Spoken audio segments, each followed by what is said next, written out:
এখানে আমার ট্রেডটা নেওয়ার লজিক বলতেছি।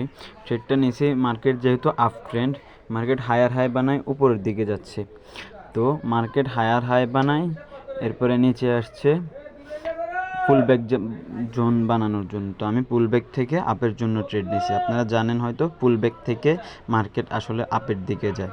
তো আমি এর আগে 2টা ট্রেড করছি, দুটোটা লস হয়েছে, তাই সেই সুবাদে আমি এখন $5 একটা ট্রেড নিয়েছি মানি ম্যানেজমেন্ট ফলো করে। ইনশাআল্লাহ আশা করি এটা আমার প্রফিট হবে। তো আপনারা দেখতেছেন আসলে ট্রেডিং মানি ম্যানেজমেন্ট করে নিলে আলহামদুলিল্লাহ ট্রেডিংটা অনেক আসলেই সহজ।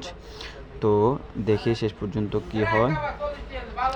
মার্কেটের ট্রেন্ডের বিপরীতে কখনো যাইতে নাই, বুঝছেন। মার্কেট ট্রেন্ডের বিপরীতে গেলেই আলহামদুলিল্লাহ ট্রেড উইন। আমার সম্ভবত 2টা ট্রেড পড়ে গেছিলো, তো আজকের মতো আমার ট্রেড শেষ। আমি ডেইলি 2টা টার্গেট নিয়ে আসলে ট্রেড করে থাকি।